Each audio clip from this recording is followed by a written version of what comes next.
DevOps friends, welcome! I'm Jochen, the Monospace Mentor, and I'm back from holidays in Spain. Maybe you can tell a little bit from the inevitable tan that I got, even though I really did my best to stay out of the sun, because, yeah, UV level 10. Had a great time, got to rest, didn't almost think of work at all, so definitely holidays. And now I'm back alone in my house because my whole family then traveled on to meet family in Germany, and so I'll have the next 2.5 weeks to myself here in the house, which should allow for some productive time. Alas, yesterday and this morning didn't bode well because I lacked the self-discipline to actually focus on work. And even though I did get a little bit done and did a little bit of planning and reviewing my task list and things like that, I definitely need to muster a little bit more discipline to get things done. And maybe this stream will help a little bit. Because, I'll have to see what I am going to do. I think I'll start a little bit on the easy side, because I realized that I could actually make my keyboard layout a little bit more efficient. I'll have to think about it for a few minutes, and maybe we'll simply reprogram. We'll start by reprogramming my keyboard. And we'll see if that will get us in the mood to do something. I hope you're doing great. Hey, Sir Puffin, so nice of you to join us here. And hello to everyone else as well. So, I think I'll start right away by getting into the keyboard layout thing, and I'll explain it to you once I'm getting going. Let me just switch on Do Not Disturb on my Fairphone, to which I've switched 2 weeks ago, and I took it to Spain to my holidays and simply tried to find out what applications there were that could replace the iOS applications that I used to use on my iPhone. And it's doing great. I think Android is definitely workable, and there are a lot of applications that can easily replace the iOS applications that I used to use.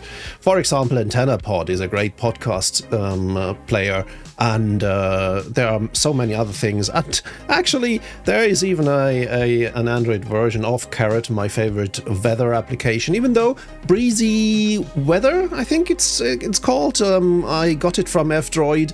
And it's a very nice weather application, if not as snarky as Carrot, but it definitely does the job. And I'm having a great time using a Fairphone now, and I can so far really recommend it. I love the screen, and both from the size and the sharpness and everything. So they definitely did a great job building that thing over at Fairphone. All right, so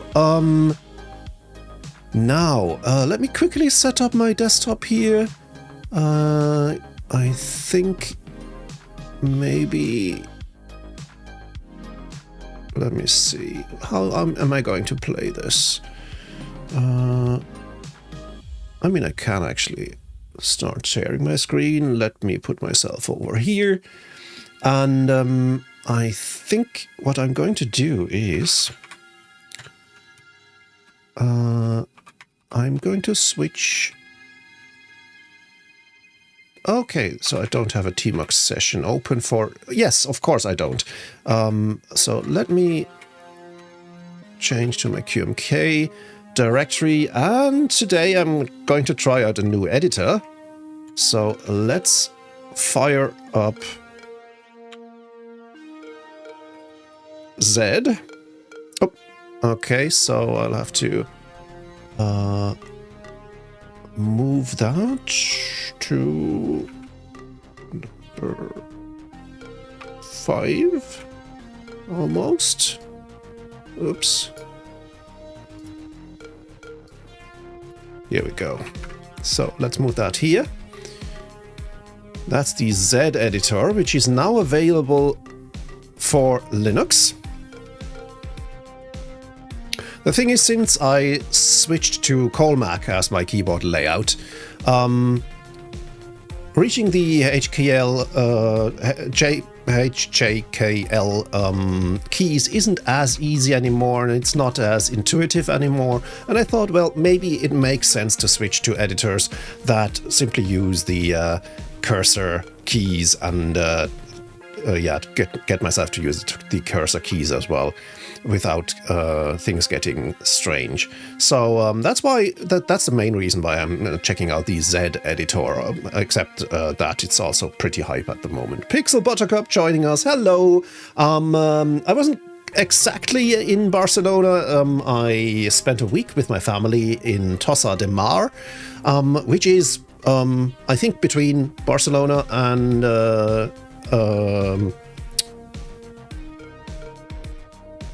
what is it called?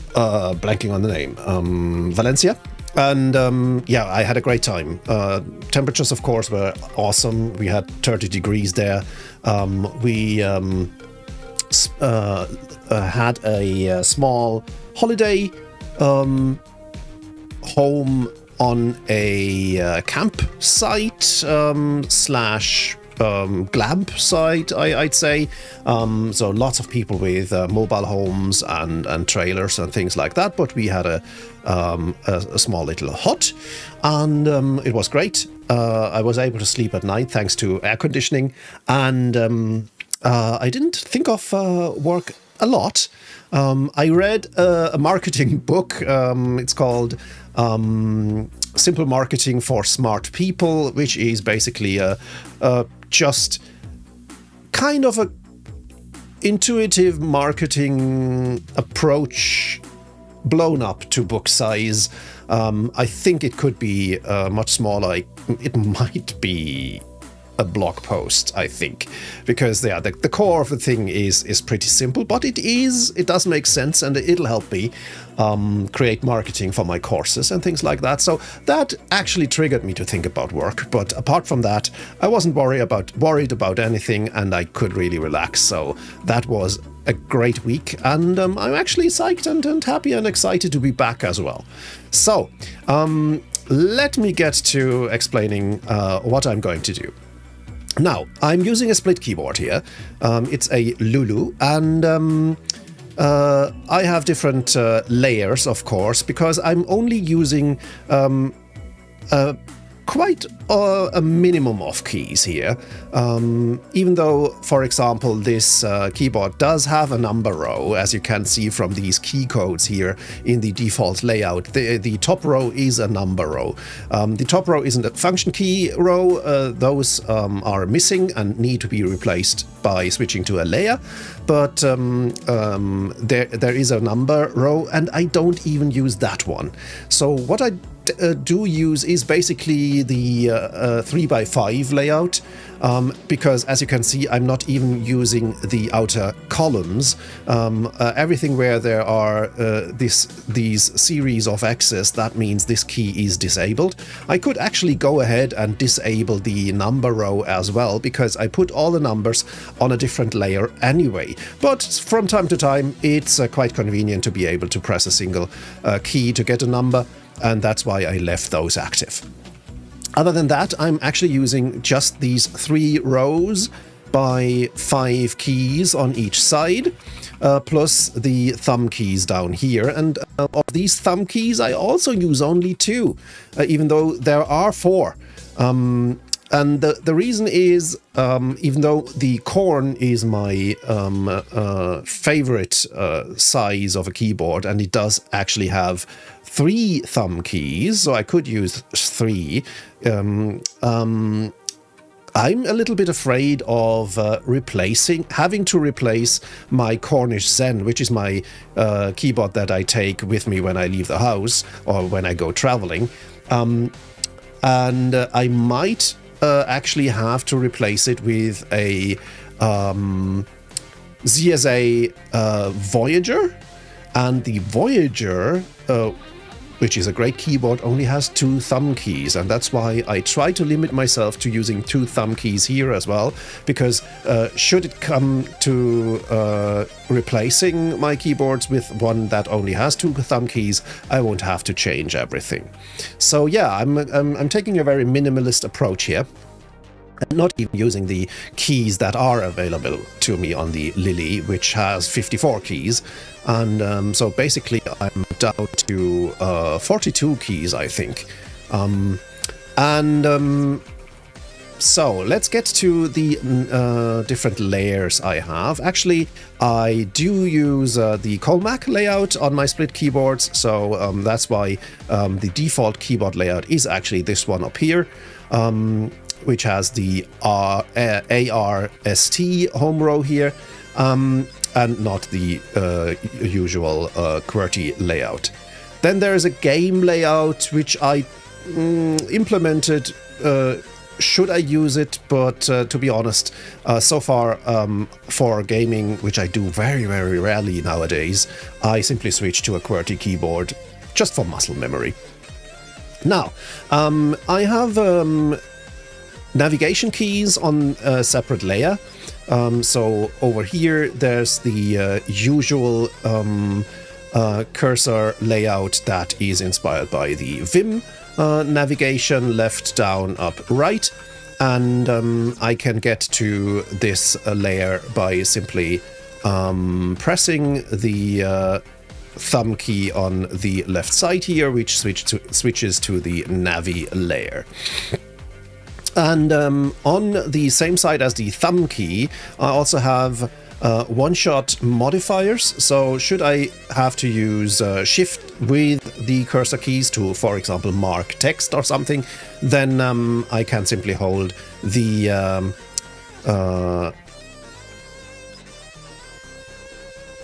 key here that is actually on my home row. So in my case, it's the T key that I can press with my index finger. And then I can use the cursor keys on the right side. I think that's pretty common and straightforward. Now, my other main layers are the symbol layer, where I have all the symbols. And actually, the main symbols are here oriented in a numpad orientation. So it starts with exclamation mark, @ and hash down here, then $% and the circumflex, and then the ampersand asterisk. And since I have dedicated keys for all kinds of brackets, I replaced the opening bracket that usually is on the 9 key with the backtick here. Chugging Coffee immediately identifies the Z editor that I'm trying out today. Welcome, Chugging Coffee. Happy to see you back, and happy to be back, actually. I just returned from holidays 2 days ago. Yeah, I'm trying out Z because I'd like to try something else separate or different from Vim. Mainly because I'd like to try and see if I can get things done by using the normal cursor navigation instead of HJKL, which is a little bit inconvenient when you're using the Colmac layout. Okay, so just as down here, there is the actual numpad layout on the number layer, surrounded by a few handy symbols like the dot on the equal sign and things like that. I've also laid out the symbols inspired by the aligned with the numpad layout, and then spread the other symbols around that. And also in a symmetric way. For example, up here on this row, I have the curly braces, left and right, and then the parentheses on the home row, left and right. And here's the left angle bracket and the right angle bracket over here. So things are easy to remember and to change, and a few symbols that are used more often are on this side actually, and like the minus and the underscore, which I can easily reach with my index finger, and then the plus and equal sign. The backslash, for example, is on the same key as the slash, so things are easy to remember.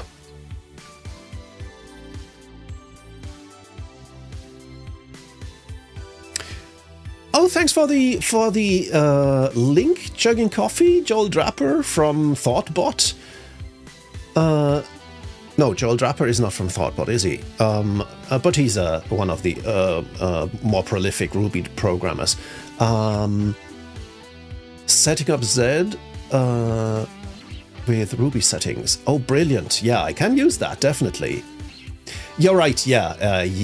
Oh, yes. I do actually listen to his podcast. He created Flex, exactly.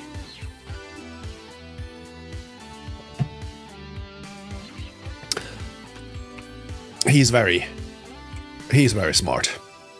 So I'll definitely copy this. Let me see, copy a link address, and let's take a look here. I'm not signed in on this browser, but introduction for Ruby. Okay, I'll have a look at that later. Is that a YouTube video though? And is there a way I can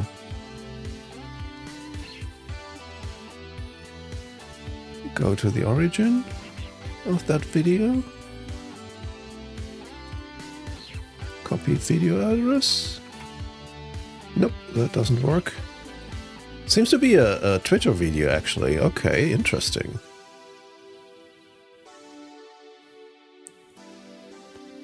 Yeah, thanks for sharing, Chugging Coffee. No problem. This is an interactive stream, so don't worry about derailing my thoughts or something like that. That's awesome. I do appreciate every input here. Okay, so what I thought was actually, since I'm limiting myself to 2 thumb keys, I actually need to combine 2 thumb keys to get to the number layer, which is a little bit inconvenient. And then I realized, well, having a separate symbol layer for the symbols that are actually just the shift combinations of the numbers is a little bit redundant. What if I bound... So at the moment, I need to press 1 thumb key to get to the symbol layer, and then I have to press another additional thumb key to switch then to the number layer. What if... Hey, Balthasar, how you doing? Good to have you. What if I made it so that the number layer is available with a single thumb key, and then I'd press Shift to get to their symbol meaning, so to press the thumb key plus the Shift key to get to the exclamation mark by pressing the 1 key, and only use the symbol layer for the other symbols that aren't on the number keys. And then I'd have to press 2 thumb keys to get to those.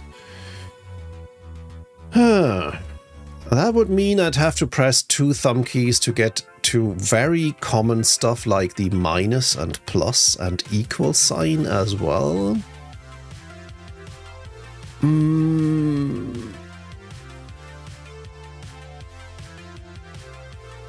Maybe that's not the greatest idea? What do you think?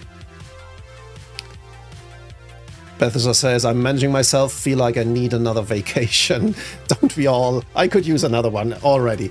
Yours look great. Yeah, and Balthasar referring to the photos that I posted on Discord to make everyone jealous. How are you feeling? You look super relaxed with your hair down and all that. Yeah, I am super relaxed. My holidays were great. I really got to relax. And the reason that I have my hair open today is simply that I actually shaved for the first time in, I think, 2 weeks. And so I had to take a shower anyway in the morning. Usually I take a shower in the evening, especially after exercising or something like that. But after shaving, I always need to take a shower anyway. So I took that and I left my hair open so it could dry and actually also curl a little bit, because it automatically curls if I don't tie it back. And and then I realized, yeah, why not leave it open? You might be actually spot on. Maybe that's a side effect of being very relaxed. That I thought, oh, why tie my hair back? I'll leave it flowing. Yeah, that's why we are here now. Bethesda says, 2 modifier keys to get to normal buttons, too much brain rewrite for me. Well, I'm used to rewriting my brain by now, because so every few weeks I realize I could do some kind of optimization to my keyboard layout. Keyboard layouts are very individual things, I think. I've imitated or copied a lot of other people's layouts and always eventually deviated from them. What I would like to avoid is to make things hard for myself, and I might end up doing that by hiding the keys, like the minus key or the different brackets, behind 2 thumb keys. That sounds not too enticing, to be honest. Itsap says, hey. I say hey back. Itsap, how you doing? Good to have you. Welcome to the stack. I'm still allowed to say that, right? Even though the channel name isn't Full Stack Live anymore. I'm doing great. Having just returned from a week in Spain, I had a great time, and now I'm back, and I'm letting myself get off easy today by not trying to jump right into hard business problems, but instead pondering about changing my keyboard layout, which definitely looks like procrastination, because it is. And so we'll see where we end up today. It says, hosting a little AI event, gonna be exciting what people come up with. Interesting. What do you mean by event? Is it some kind of an internal conference, or a user meeting, or what does event mean in that context? And how can we participate? A Discord event for the community. Oh, that's brilliant. Feel free to post your Discord link in chat if you like. Posting links is allowed by default here on Monospace Mentor. Don't abuse your privilege, otherwise you'll end up being banned. Oh, it's a Python Discord. Then don't post the link, please. Just kidding. Speaking of programming languages and balkanization, I actually I'm thinking about narrowing down my target audience for my courses to actual Ruby programmers. It sounds counterintuitive why focus like that, but I think it's a good idea to narrow down your scope and your audience, because then you can actually serve them better, and by being able to cater to the needs of Ruby programmers, which of course I am myself. I think I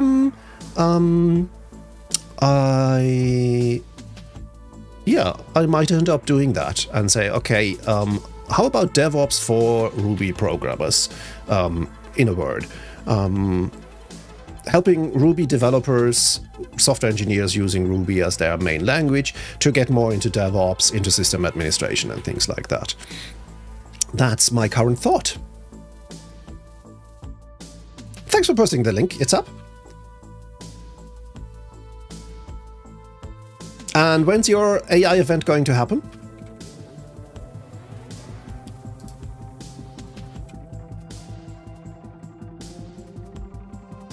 Oh, it's running right now. Okay, okay. And you still have capacity left to join my stream as well. Interesting. Alrighty.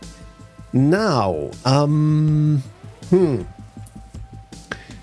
if you have any idea how I could simplify things for myself, mainly with those two layers here, the symbol layer and the number layer, then so I'll appreciate all kind of hints here.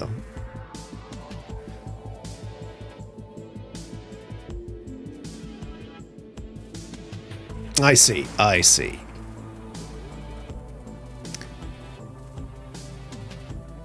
Speaking of Discord, the bot posted the link to our Discord earlier, and if you are a gold level member of the server room, my community of practice, you can actually go into our Discord and you'll have access to the on-air channel on which you can actually join me here on stream.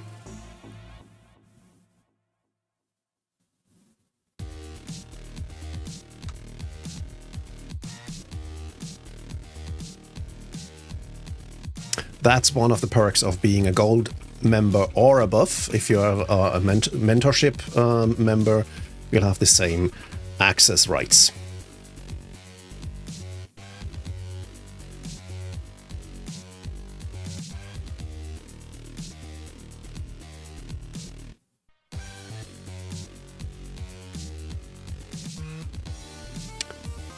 It says there's some talk about creating a privacy-focused coding assistant using Ollama Docker, and continue, and a couple of beginners that might do a collab. Interesting, yeah.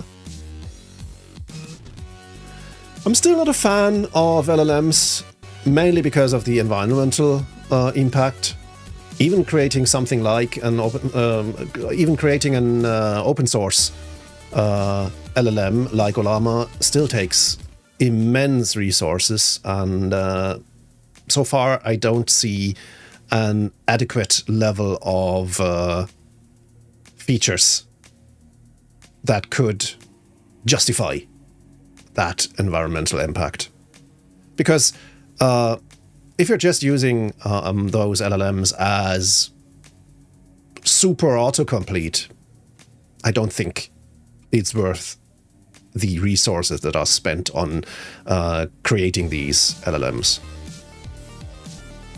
And things will only get worse from there because, yeah, once, for example, NVIDIA gets a broad installation base of their new Blackwell architecture, I mean, those racks are really, really impressive. Don't get me wrong. I'm old school data center nerd enough to really appreciate the technology. But yeah, as Balthasar says, power consumption of these racks, that is really a problem.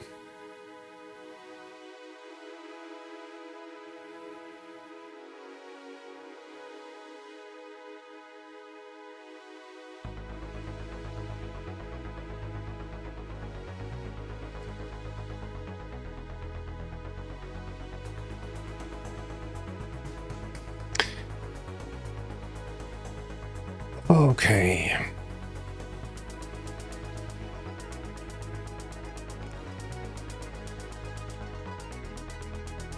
Yes, it's not only power consumption, it's also water consumption, because, yeah, cooling is definitely a concern. Again, the technology used there, especially the being able to have a completely water-cooled rack, is definitely impressive.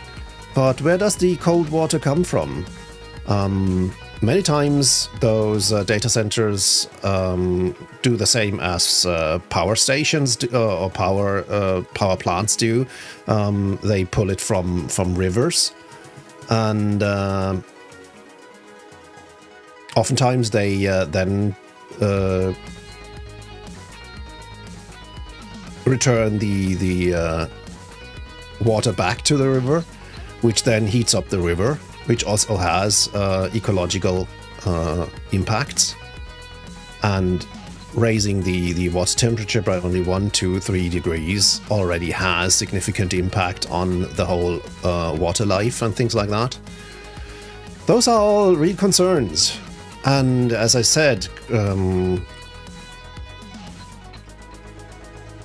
spending that on an outcome like large language models, I find it hard to justify. To be honest, impossible to justify.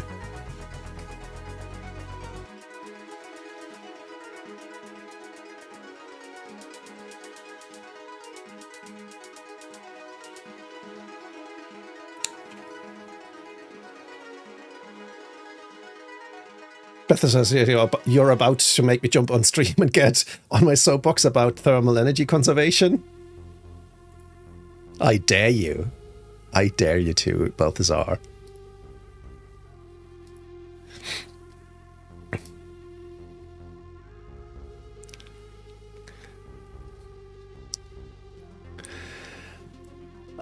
What to do with this number layer, though? To be honest, I find it really inconvenient having to press 2 thumb keys to get to the number layer, and there he is. I just want to say you asked for this. Before I do anything else, you asked for this. I did. How's it going, Nate? Things are fine. Things are fine. I don't want to get into life right now. Okay. Things are fine. Thermal energy conservation has been a thing rattling in my brain now for probably the past 16, 18 months.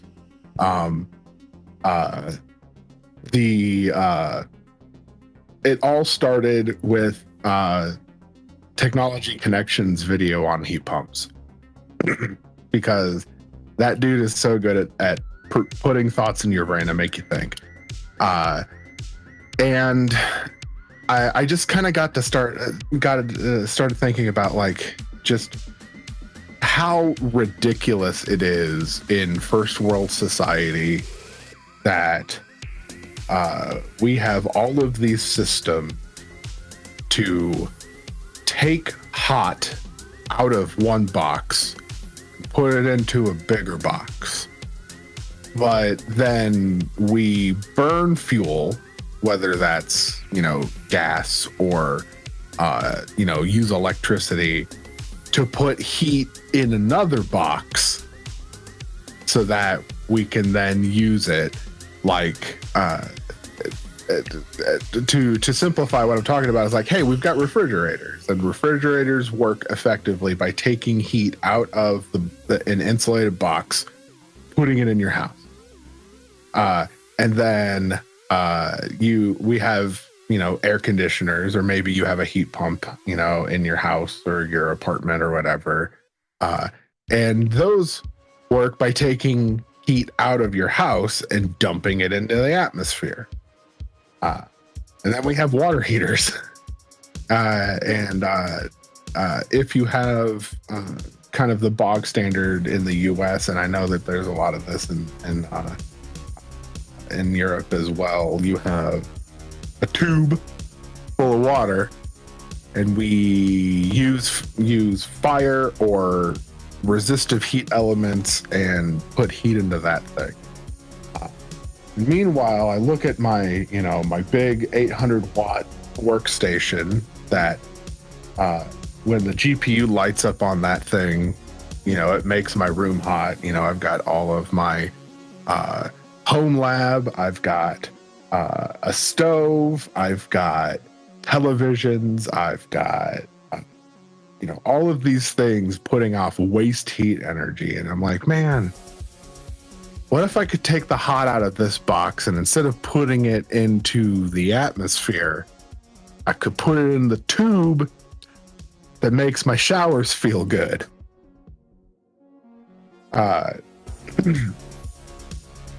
All of this has gotten me thinking about, like, making thermal regulation more efficient, how to do that at scale.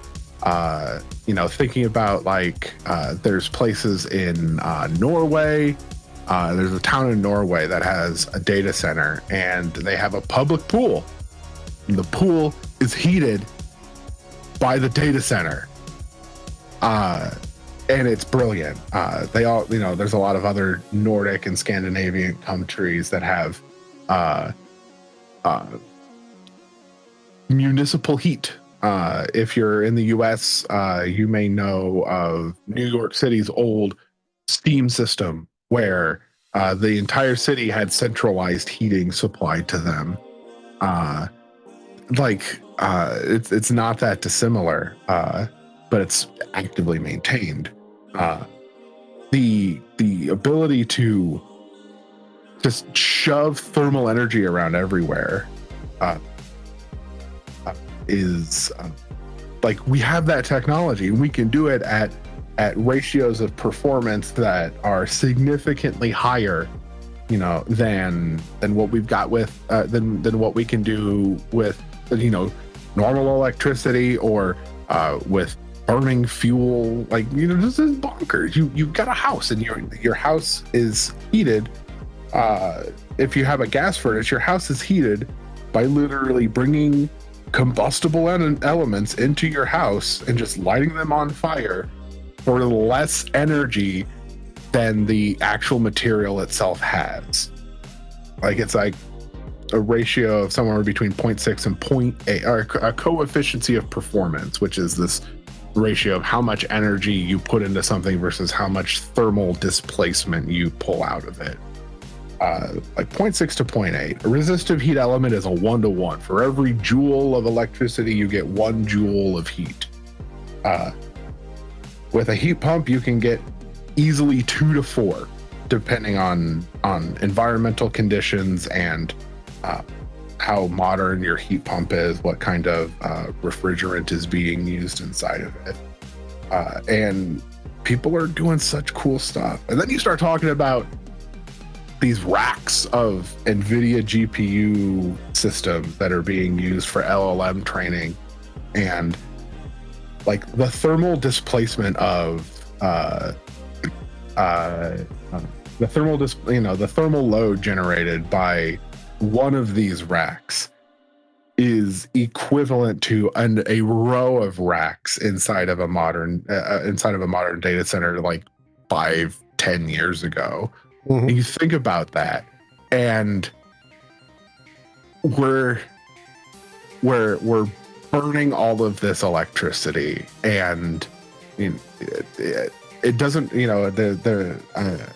when I had friends that were lured by crypto, and it's like, oh, but they're building solar plants to pull that energy, and I'm like, man, that's cool. What about the solar energy? What about the electricity needs of the rest of of society already? We don't need to offset one bad with this little good. We need to offset the bad we've already got with good. Let alone that they won't use solar. They, as proven in Texas at the moment, they will do the absolute minimum thing they need to do, which is run their mining rigs in shipping containers that create enough noise miles away to make whole towns sick from the noise pollution and driving dogs bonkers. So, and even though they claimed they would reduce noise by using immersion cooling, my bet is they'll use some immersion cooling on some of those rigs, but never equip the whole infrastructure with that, because they will do the absolute minimum to reap the absolute maximum. They're gaining millions of dollars per quarter or even per month, and they do the absolute minimum, which is we'll put that stuff into non-insulated shipping containers and let everyone else be damned. Yeah, it makes me very sad, and like like I don't want to knock generative AI or machine learning in general or anything like this, because even though the juice, you and I and other folks have determined that the juice isn't worth the squeeze on that kind of stuff, the technological advancement on its own is still really neat. Like there is something to be said about the next level accessibility of information by giving a more human interface to information. Like it's not that dissimilar to when Google made search good back in the 90s. It's a huge leap. It really is. And to think about the amount of computing power necessary to make search feasible, that was a huge jump. Mm-hmm. But there's even just running all these hard disks that were necessary to store the documents and indexes. Absolutely. That took racks and racks of storage space. I mean, they built their own storage system, storage hardware for that specifically. So like anyone who looks at AI and says the technology isn't generative AI specifically, and says the technology isn't impressive, is not looking at things objectively. But we can still look at it and say it's got to be better. And interestingly enough, it's got to be more decentralized in order for us to get to a scale of operation that makes more sense. Not just from a power, and a resource efficiency perspective, but also a validity perspective, like a relevance perspective. Apple is betting the farm on using AI accelerators on their hardware to augment other, to train augmentations to other models to make it relevant to you.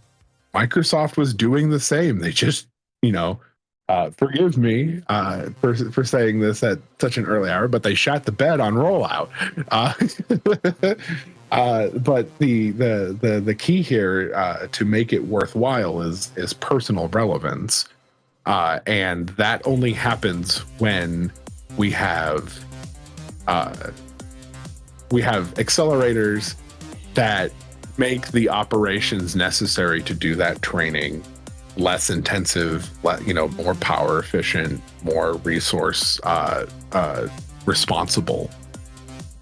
And like the giant racks of Teslas, NVIDIA Teslas in machines, as objectively technologically neat as it is that feat is achieved, doesn't solve that. It doesn't make it worthwhile. And I have no doubt that that's possible, because the thought that just came to me was, it's a little bit like, it's with transportation infrastructure. Decades ago, people decided, we need more cars, therefore we need more streets, we need bigger streets with more lanes, all these things. And over time we realized, that's not not really the direction we should continue to go into, and we need to have more sustainable solutions and things like that. And we came up with some. I mean, we have electric vehicles now. Just the other day, because I spent a week on a basically well, I would call it a luxury campsite, that doesn't really do it justice, but lots of mobile homes and things like that. So I started researching mobile homes again and van conversions and things like that. And now there are even electrical commercial vehicles that can be retrofitted as RVs, and you can actually drive an electric RV now. And the pricing isn't even terrible. So there are solutions to these things, and I think we need to find the same solutions for the generative AI thing as well. We can't just say, yeah, we need all these data centers. We need lanes and lanes of racks, and they all use power and create lots of heat that we need to then get rid of. I think you really hit a mark when you described your box analogy earlier, because you have that freezer box. You take the heat out, now you have the heat in your living box, and now you need another kind of technology to get the heat out of your living box. And then the chain ends, because now the heat is outside and it's someone else's problem. But of course, we did actually turn power into heat, and the problem now lies with the whole environment. And of course, that might not be ideal too.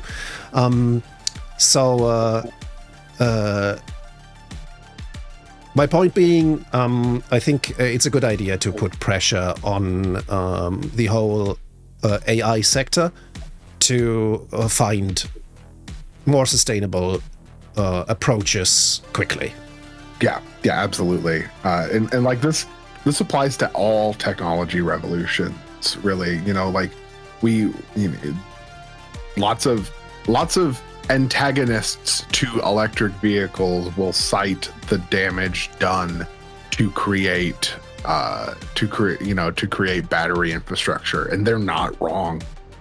So we can't be sufficient to say, oh well, let's just strip mine all of the lithium out of the planet and use that, because that's totally fine. No, that has significant ecological impact as well, and it's why we see a lot of these iron, we're seeing these iron-based batteries. I'm not as familiar with the tech to speak to them, even casually. But looking at different battery chemistries, working to make supercapacitors more viable at scale. Solid state batteries that are coming out now that don't require a liquid medium. With caustic, acids inside of their construction. All of these things are great, and we have to continue to put pressure on our technology front runners to also be more sustainable.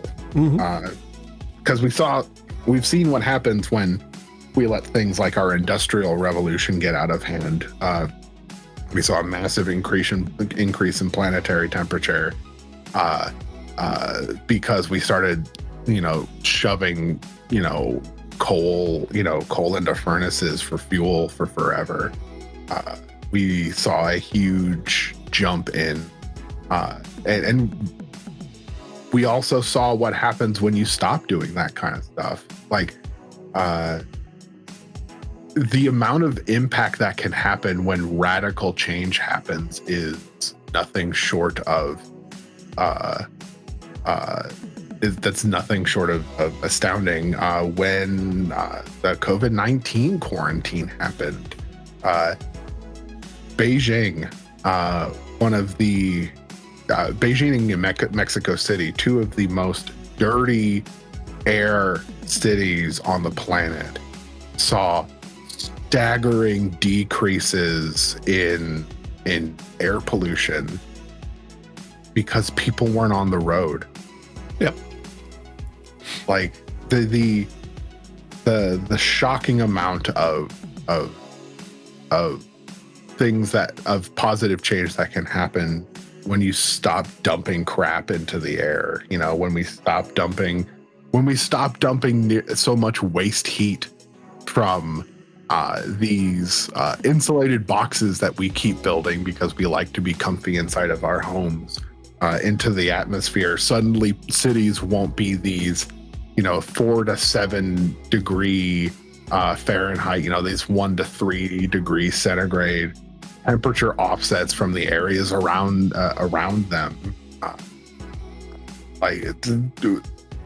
We got to put pressure on folks to be smarter, and sometimes that means not jumping on the bandwagon of the coolest new fun thing right away.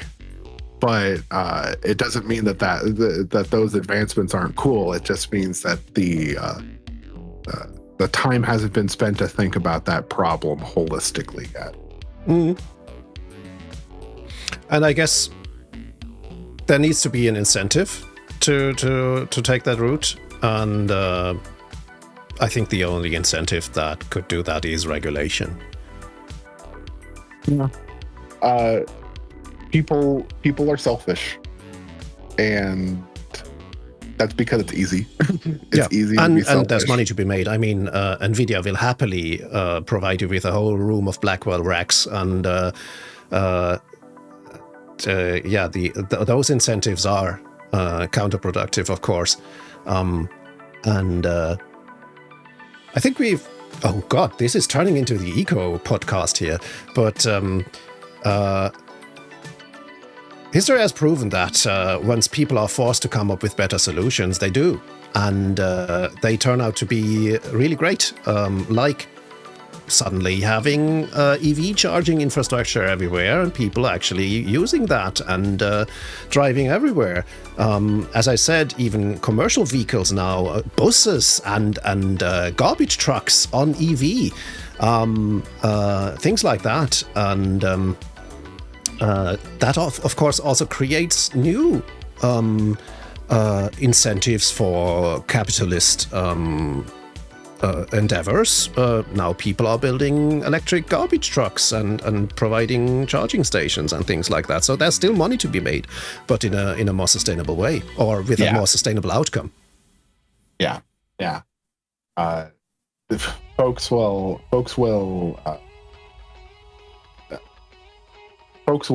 that chide for free market, regulation. The only thing that self-regulates in a free market society like that is the money, and everything else be damned. The taxes to putting penalties on less sustainable options makes things. It guides folks towards other ways. Because the thing you're absolutely the thing that you nailed so well is that humans are creative. Like if you, the reason why folks make money in the way that they do is because in the system that they are provided, this is how they can maximize their output. And it doesn't matter whether that's for good or for personal gain or whatever, folks will maximize their output given the environment that they're in. So if we force them into a more creative environment, perhaps, or a more challenging environment, they'll rise to the challenge. They will. Yeah. They're not going to give up. It won't be as easy, but that is also what makes it interesting. I agree. And fascinating as well. I mean, as impressive as these AI rigs are, more sustainable solutions will be just as impressive and amazing, because that's you look at these things and go, yeah, that's genius. Someone really smart came up with this thing,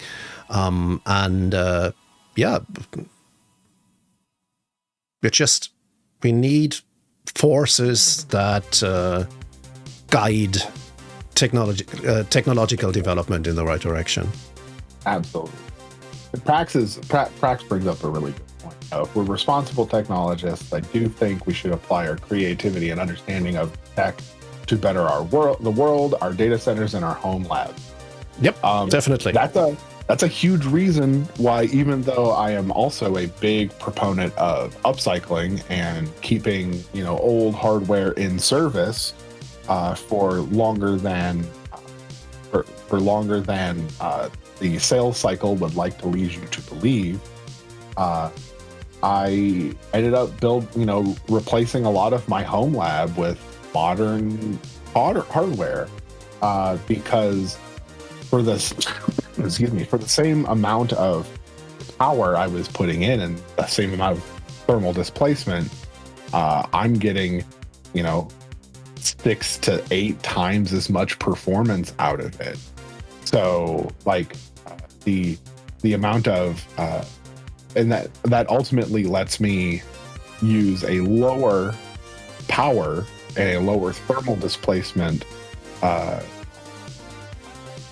build my network with lower power needs and lower thermal displacement for the same output. And a lot of that comes from things like ASICs, specific hardware accelerators, do things like video transcoding or cryptography or compression. It's really the new technology is worthwhile. And this is getting me dangerously close to my other soapbox about problems with massive SaaS. God, you're good. It'd be Rant City here. Yeah, it's definitely the techno rad podcast at this time. What did you mean by SaaS in that regard? Software as a service, right? Yeah. Yeah, the mega. So for folks that don't know, I'm currently working on an opinionated hosting platform concept. We'll call it a reference architecture. That's kind of what the goal is. And for the short version, this all started because I was grumpy because I couldn't move Docker managed volumes between hosts. And this has exploded into, this could very well bring a lot of the advantages of modern software distribution and containerized workload, but bring a lot of these problems back home. So for everything from home use for industrious folks with a home lab to business applications at various different scales. There's been this huge push over the past 15, 20 years to push more stuff out to centralized services. A great example, if you're in the business world, is chat. Chat is an essential thing in our distributed collaborative lives now. And in the business world, the market leader is Slack. Yep. Slack is a fantastic, amazing technological wonder with what it does. You have search where you can look at your entire company's discussion history and extract nuggets from it at your fingertips. You can have organizations as small as 5 people or as large as 5,000 people working inside of a single Slack instance. And that's technologically impressive. It is. And also the amount of compute, in my personal opinion, the amount of computing hardware and engineering time to build and operate a platform at that scale goes well above and beyond the need of the people that are using it. The only real value is that the software development lifecycle for those solutions are centralized. So you get the same Slack experience. You get it on any device that you're running it on. PC, Windows or Mac or Linux, or Android or iOS, like whatever you're running, it all works the same effectively. Mm-hmm. But Slack charges you like around $10 US per user per month. And of course, there's sliding scales and bulk discounts and things of that nature. But the way the economies of scale, the way that works is like, for the base tier,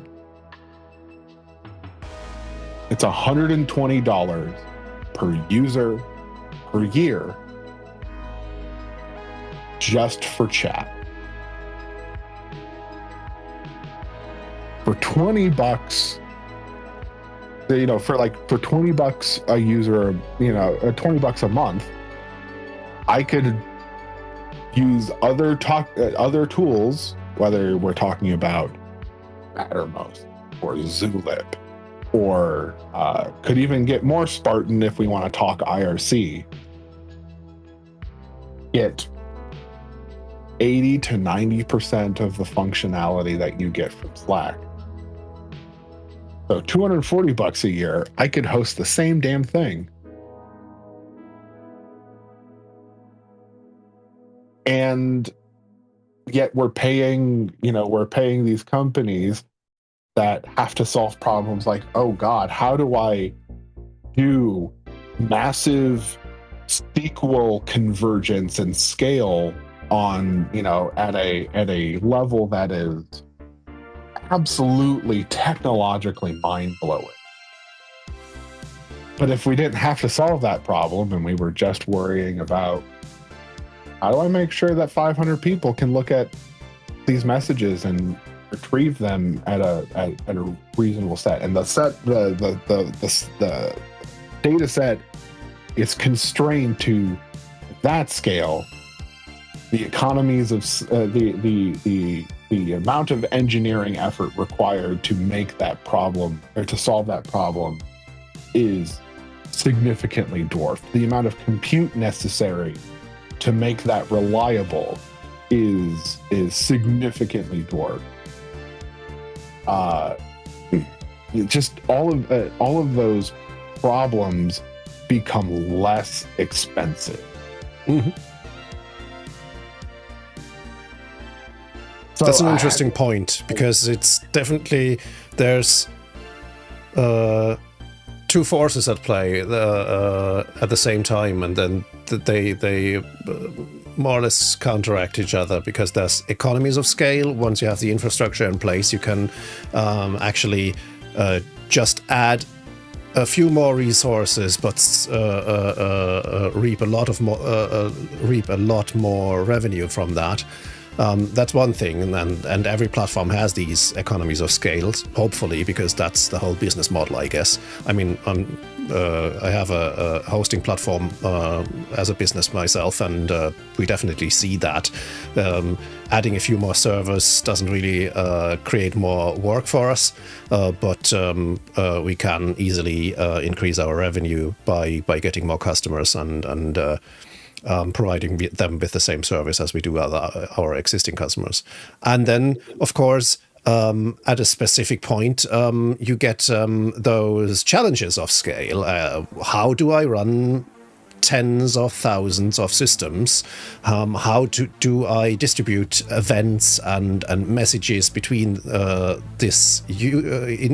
this huge infrastructure, using highly sophisticated technology like Apache Kafka and things like that?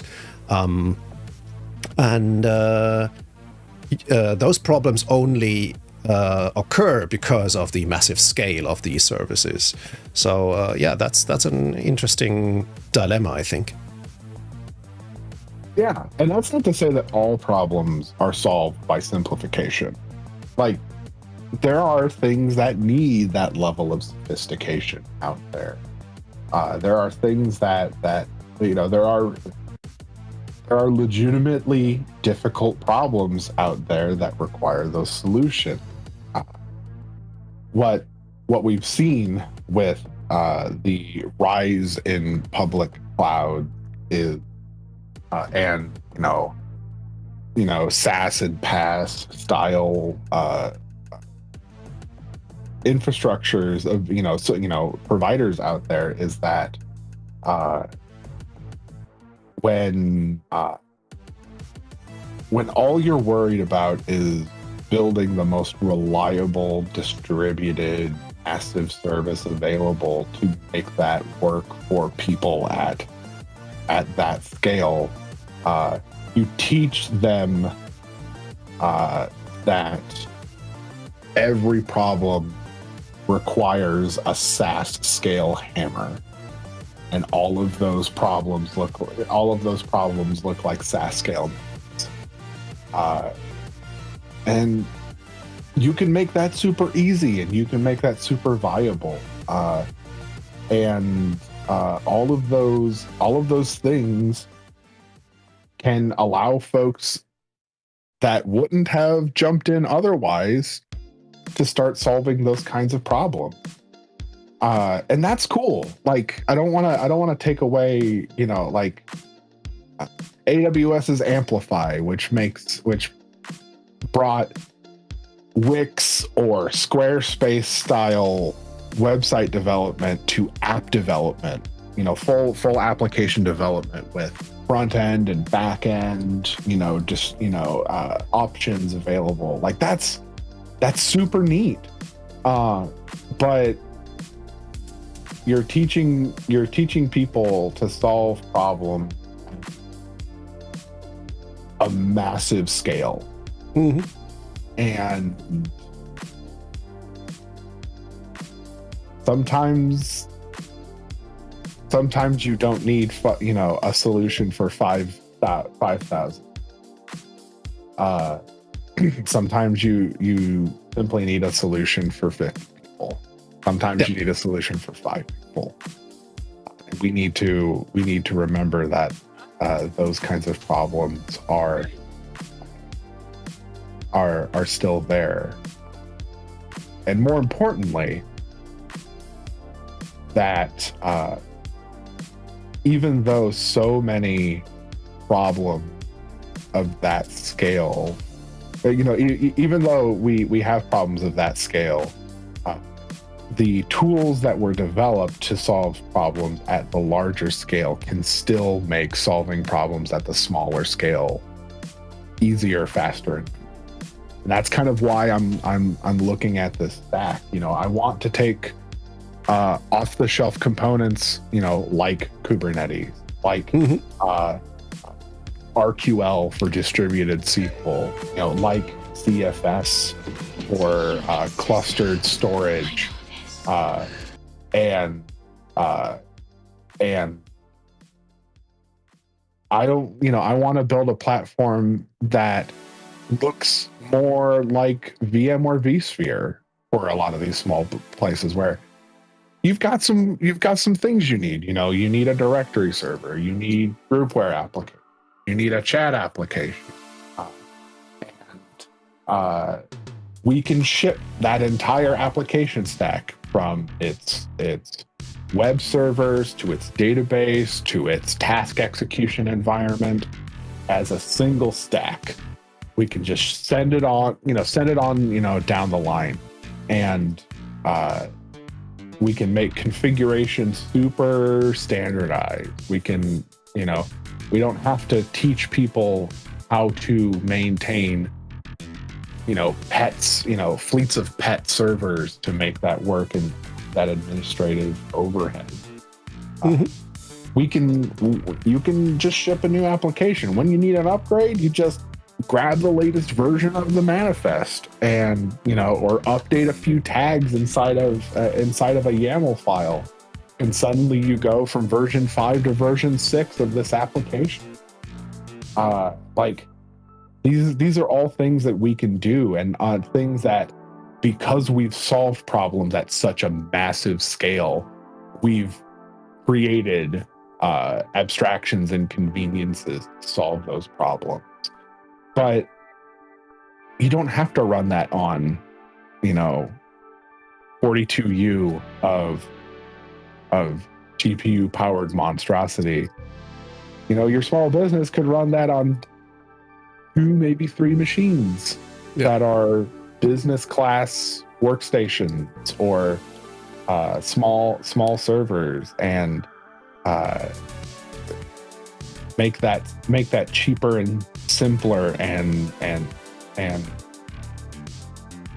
cost effective to run without needing a lot of people to, without needing a team of highly specialized folk to maintain.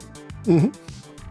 Yeah, that's very much up my alley, as you know, because I think enabling people to get the benefit of all these developments like chat applications and asynchronous communication, all these things that help individual small businesses, don't really require those enterprise level solutions, and we can make it more easy for them to actually avail of these solutions. And I think it's really funny because we always go in circles, apparently, as a society. Because 15 years ago we had the "Is it web scale" meme, and turns out for most of us the answer isn't really relevant because it's the wrong question. And I think we can really go back to small-scale solutions. And I was inspired because Praxeus' remark was still on my screen here, where he said, "I've signed up to volunteer with strong towns because of this." That was back in the sustainability discussion and things like that. But the word town made me think, isn't it similar in this context to urban infrastructure and things like that? So cities taking over everything, centralizing everything in a very small space, creating lots of problems by that, swallowing up suburbs, making suburbs very dependent also of the city centers and things like that.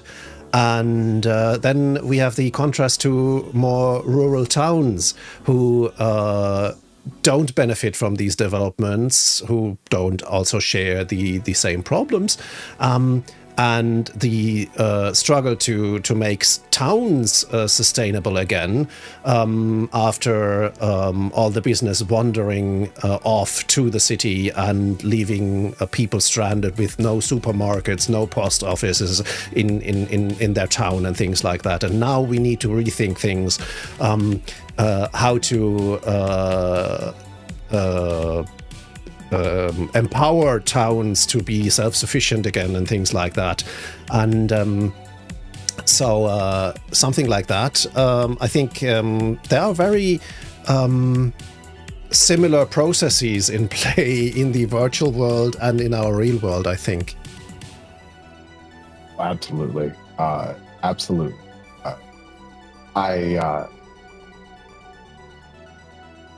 I gotta leave you with this because unfortunately, fortunately for me, groceries were delivered. And I gotta bring.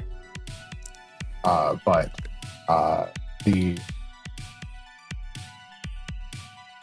I've been talking with Praxeus and several other folks here recently. Kind of about like, where do I want to go? What do I want to focus my time and my energy on? In today's hyper-connected world, it seems like the world is at our fingertips. And hell, I'm here in the southeastern United States, having a great chat with someone an entire ocean away, having a beautiful discussion. But the things that I can impact personally are very small. And the way to make those small moves more impactful is to focus on smaller problems. Because if the problem set is smaller, my ability to make an effective solution is much higher. So that's why I look at the SaaS thing and go, why don't I think about, why don't I come up with a way to make it to where we can make software a service for 50 people, not in making a product, but in making the support and maintenance and hosting flow for that much simpler. When I think about how can I take the thermal input and output of a house-sized environment and conserve the heat from it so that I can reuse it rather than making it somebody else's problem. That's why I'm thinking about those kinds of things at that level, because that is a scale that I can make meaningful change in as one person. And if we started working collaboratively on problems at that scale, our ability to solve problems, our ability to solve or even eliminate the concept of problems at larger scale goes up significantly because we're making small improvements everywhere. Yeah, definitely. Good point. Great discussion altogether. Yeah. Gosh, this is fun. This is a lot of fun. Don't let me do this again. Let me do this again. All right. I wish I could stick around, but yeah, I will. I'll be back in chat once I get other stuff in. All right. And have a good rest of your stream, bud. Thank you. Thanks for joining, Balthazar. Praxeus, you're right. It's my turn next. Happy to host you, Praxeus. I mean, being able to join the stream is a perk of a TSR Gold membership or higher. And the server room is my membership community of practice for DevOps people. And joining our community has many benefits. Of course, it supports me creating these streams and other learning materials, and that's what makes this kind of support very different from, say, Twitch subscriptions. Is you get a lot of value back as well. At the bronze level, you have access to our very friendly and inclusive community platform. At the silver level, you get to take part in community events like our hangouts and member hot seats, where you can present the community with problems where you'd like to get feedback on or input about.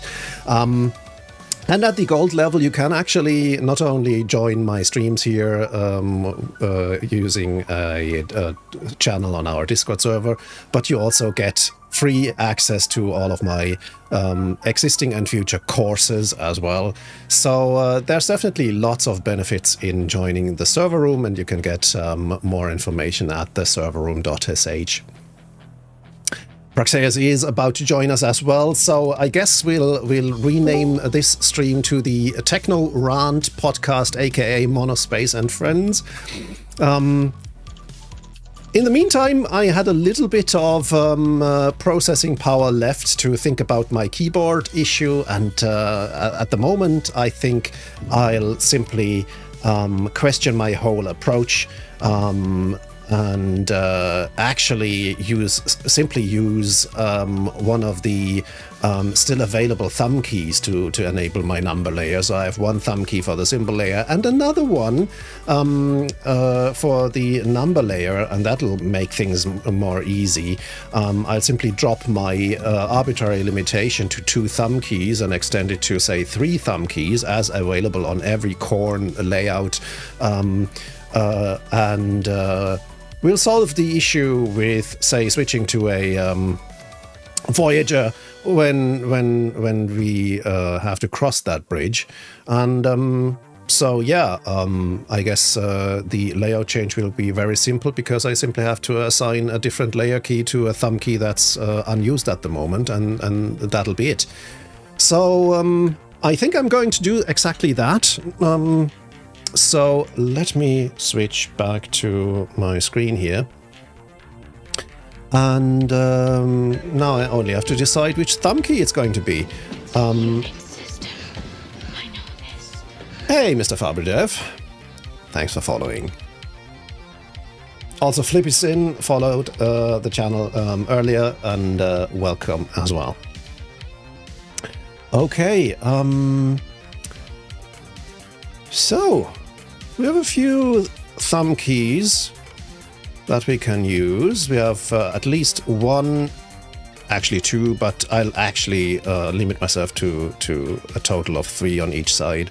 So we could use this outer one or this outer one here. At the moment, numbers are on the left half of my keyboard, which would make the right-hand thumb key the thumb key of choice. Are you editing this in a markdown table? That's what it reminds me of. Hey, Praxeus, how you doing? You're a little bit faint. I can boost you a little bit more, though. Let me try and do that. I'm going to tweak a setting on my end so that we have 2 variables changing at once. Oh, brilliant. Yeah, but still a good idea. Let me see. Testing. All I have to do is actually enable my gain boost here. Had that already in place. I think that should solve things. How are you doing, Praxeus? I'm doing quite well. I got some good advice from a very good friend we were just talking to about choosing one task at a time last night. So I've been babysitting some backups. Yeah, that's a hard-learned lesson for myself as well. We always fancy ourselves being multitaskers, and turns out we're not that productive, and things fall by the wayside all the time. And I love that moment when a project turns into 7 projects. They're all related. Yeah.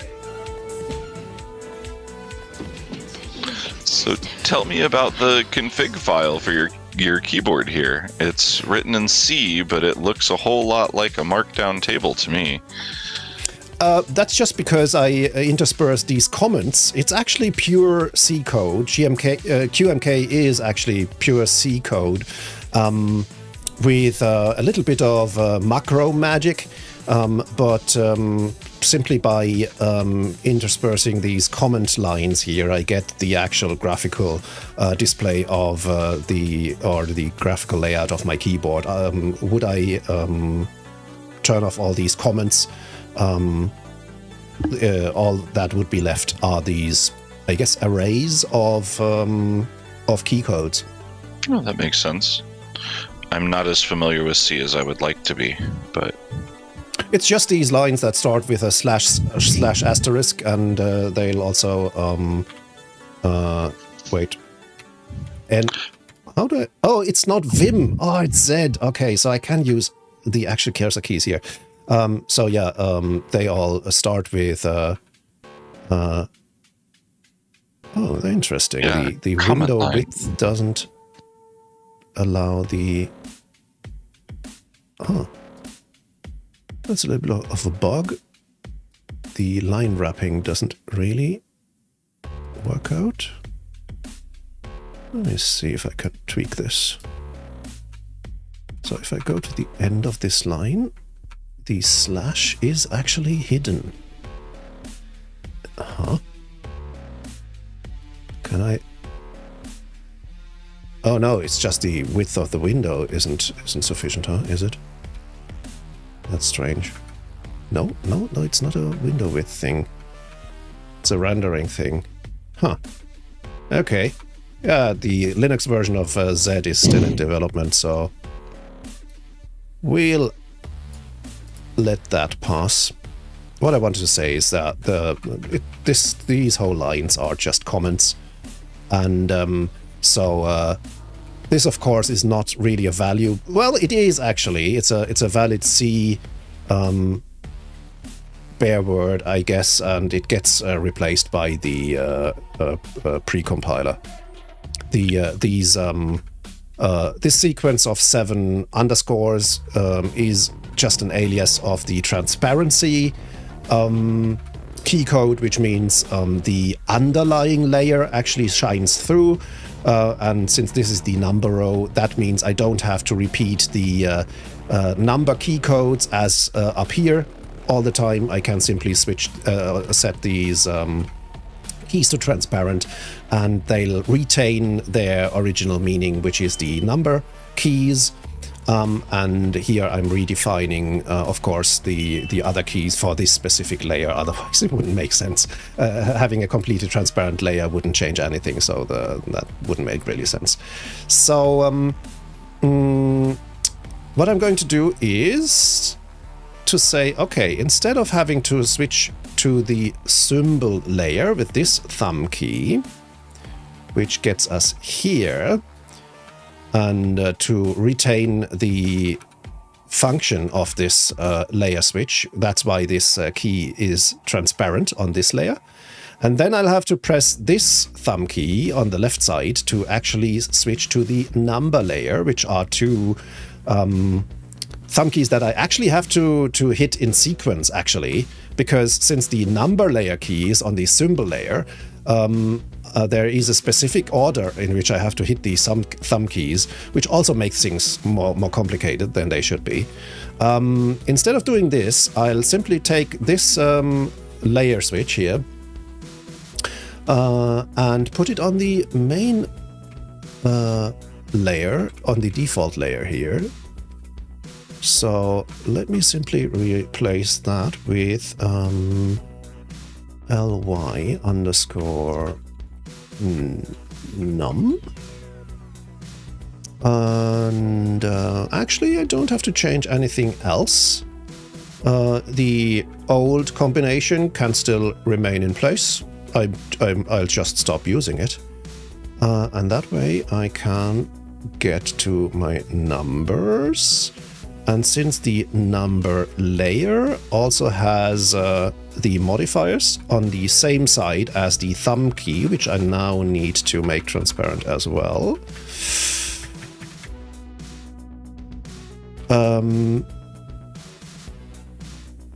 I can actually do symbols as well if I want to. I can still press the shift key on this right side and press the 5 key on this side, and I'll get the % sign. That's basically it. So let's save this. And now I need a terminal to compile that. I think I'm going to use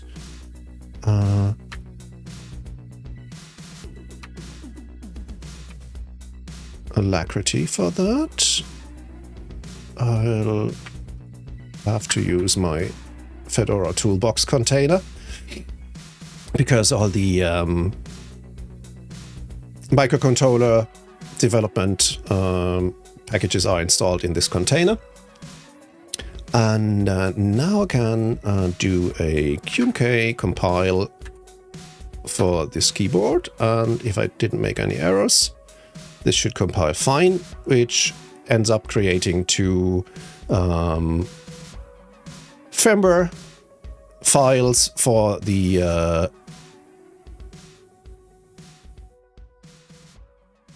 well, it does actually only create one firmware file, as I just realized. I thought it would create one for the left side and one for the right side, but apparently those are identical. It looks like it's going to two different paths. First, it creates everything in the build directory, but then it copies it to the main or to the root directory of the repository, so it'll end up here.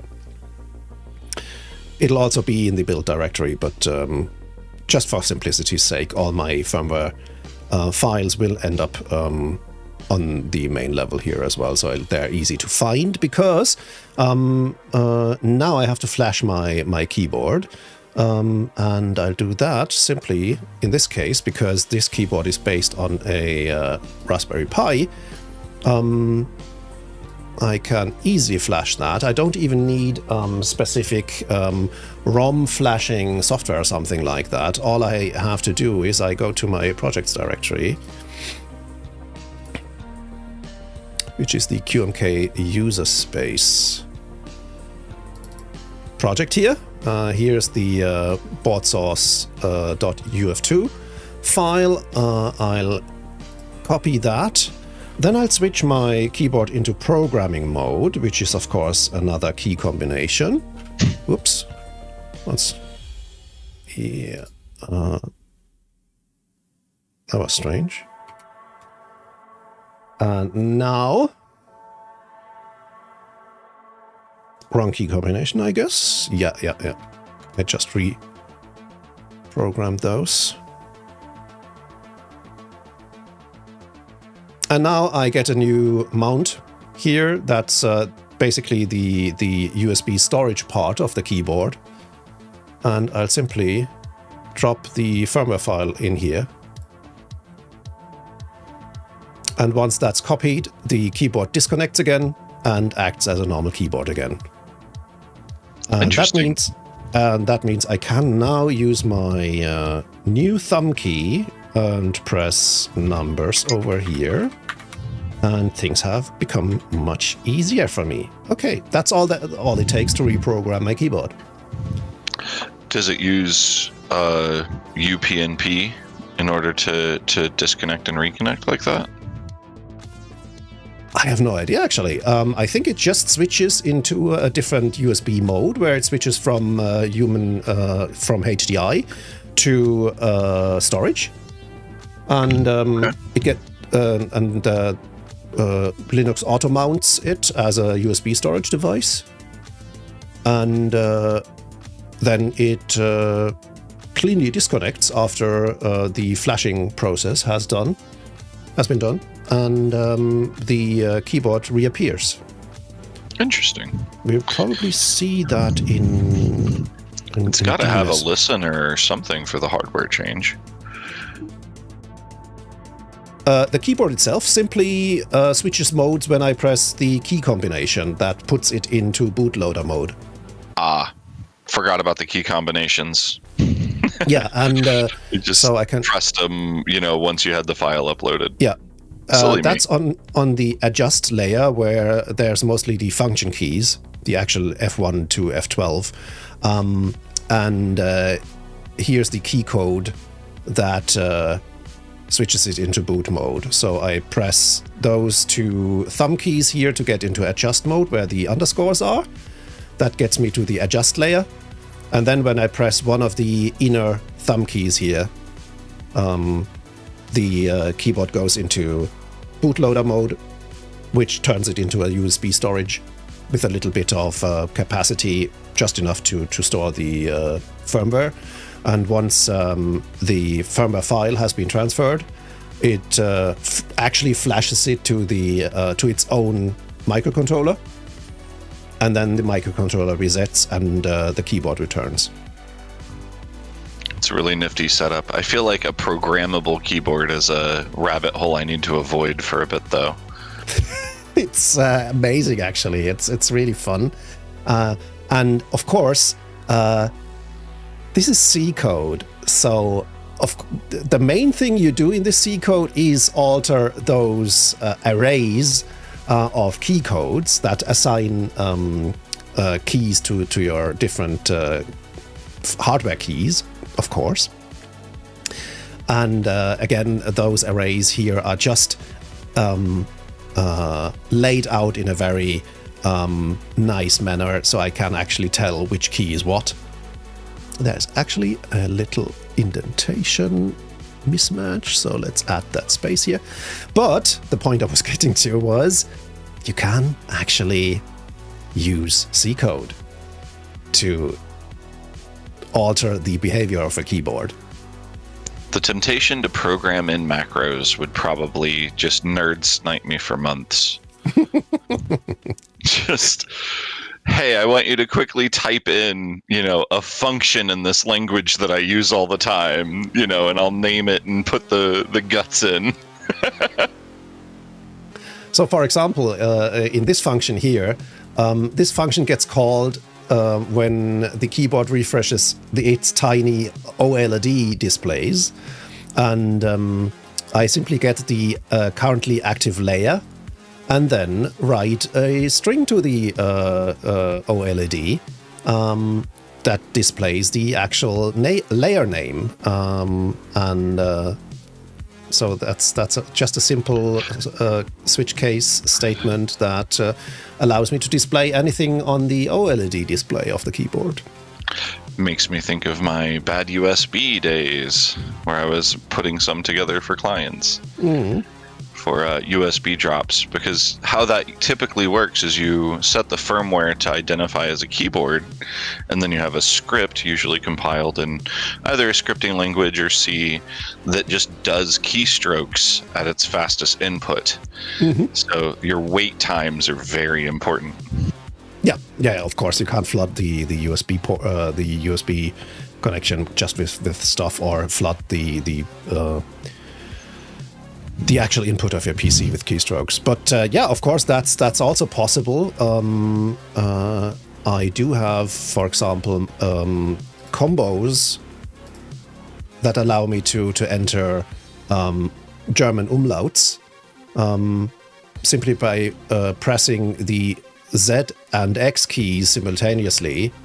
I can actually send the compose combination to the PC that then results in the A umlaut, and a similar thing, for example, for the other keys as well. And I could send whole strings here instead of just sending the right super key to enter compose mode, which is something that Linux does. Compose means it sets the keyboard input into a mode where then you do 1, 2, or sometimes even 3 key presses, and then those result in a special character. And all I do here is press right super key, and then the quote sign, and then the A. Super double quote A results in the A umlaut, and the same super double quote O is the O umlaut, and things like that. Oh, that's fun. And down here, super and then 2 S's gives you the sharp S umlaut as well. Sharpest S character, not an S with an umlaut, correct? Okay. Yeah. Yeah, I'm surprised I don't see an Enye and a capital Enye in here. For Spanish. Oh, yes. I'm not typing Spanish enough at this time to warrant that. But the compose mode, that's something I have no idea when they came up with that. It must be very old already, but it's genius because it's very intuitive. I can do that manually, of course. I can simply press right super, then the tilde key, and then an N. And that results in the Enya. Oh, or nice. Right super, the tilde key, and capital N, of course, is the same. I could do Nordic characters because, of course, right super O slash gives me the Nordic Ö. Things like that. Or the euro sign, right super, capital E, equal sign. See, it's dangerous coming to your streams because I usually want to buy things. Like a new keyboard. It's how they get you. Yeah, definitely. No, this looks like a lot of fun. Yeah, and you can simply enable that in if you're using one of the run-of-the-mill desktop environments. You'll simply go into settings. So that's in my case here, I'm using the GNOME desktop environment. Then you go to keyboard, and you say compose key right super, and that's all you need. Ooh, nice. Yeah, I believe Windows has had what they call alt codes for quite some time. I remember it at least on XP, maybe 98. So I don't think it's new technology by any stretch of the imagination, but those require you to memorize it. numeric codes Yeah. to enter specific things, and it's far from as intuitive as the compose mode is. Because if you can guess how you would get that character on a typewriter, for example, I'll type an O, and then I'll do backspace, and then I'll type the slash, and that'll give me my Nordic umlaut, which Fuller Snabel, for example, would maybe use. Hi there.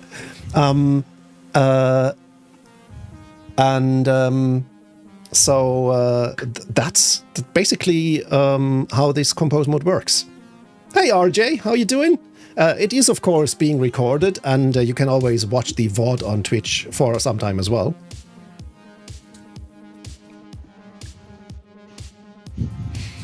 Fullsnapper says, switch colors in Unix terminal using escape code is simple too. Well, yeah, but it'll take a little bit of time to remember all the ANSI codes for that.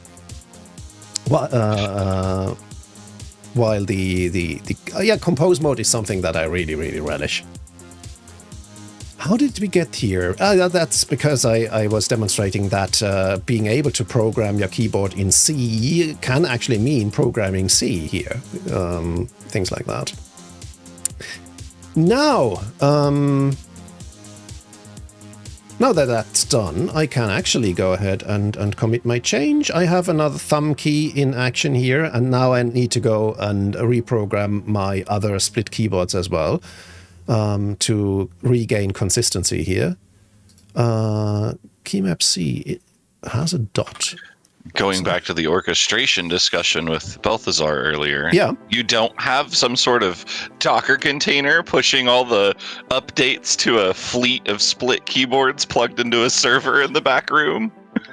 I might end up doing that because yes, QMK actually has features in place that allow you to do that. So there are people, if you go through the QMK through the main QMK firmware repository on GitHub, there are people who have whole fleets of split keyboards, even with different numbers of keys, and they have one central layout definition, and then they run a simple make command or something, and it'll generate all the firmware files for each of their keyboards with the correct key assignments, even the number of keys on these keyboards might be different. I never got that deep into QMK programming, but it's definitely possible. And I have done a little bit of that by having my own GWiz directory here in the users hierarchy, where, for example, at least I have a common definition for my layer names, or, for example, definition for or short codes for layer switches and things like that. Or here, for example, I have shortcodes for, say, the copy function, which is simply a combination of left control and C, and then left control and X, or undo is, of course, left control and the Z key. So I can easily use the undo key code here that I've defined for myself.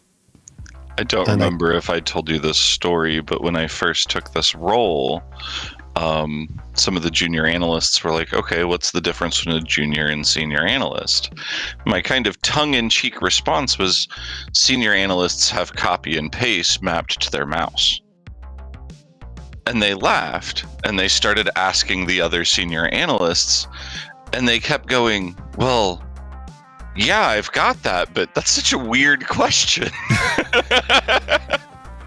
So a few of them have done it, and they're like, wow, I saved so much time from copying between windows and pasting between windows with it all just on the mouse. Yeah. My response was, now you can drink your coffee and do your work. Exactly. And you can even get rid of your keyboard. Not quite, but some days it feels like it. Well, get an MMO mouse and you'll have enough button to do everything. Yes, the one-handed keyboard that is MMO mice. Exactly. I can't hit those buttons accurately enough to. I did use one for World of Warcraft for quite some time, and it made things easier. At least with after switching to Linux, I had to do a more traditional setup with just a normal mouse mode. Now that I think the Razer support has come to the Bluefin distributions, I might actually go back to using my MMO mouse, because I still have a Razer Trinity.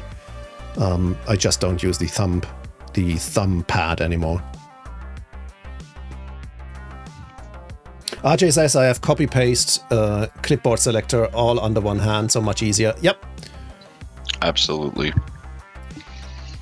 Any repetitive task, I try and do something like that for. I did actually put those features on my navigation layer.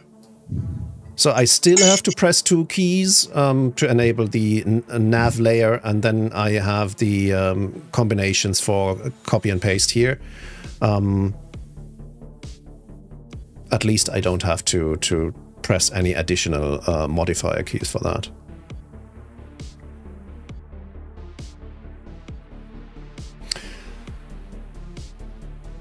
This is fun. I'm really happy that I've finally got to enable the Discord integration so people can actually call in. It's a lot of fun.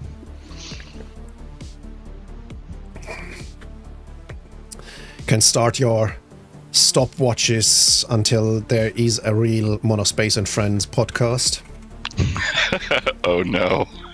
That's how it starts. Yeah, that dam has been breached.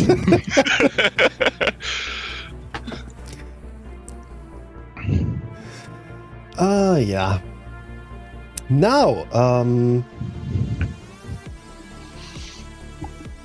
I had one of those, oh yeah, I can do this moments the other day with Linux, where I realized that if I just partitioned my drive for home to be separate, I could do a lot of changes very quickly without losing anything.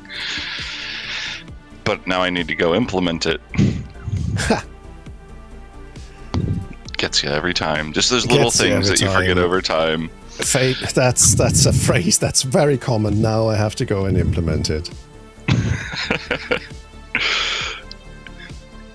I need to reset my screen resolutions here because for some reason those change while I'm working. It's really strange. Now I have a virtual desktop that if I hit the right border of my rightmost screen, the whole virtual screen starts scrolling, and that's really annoying.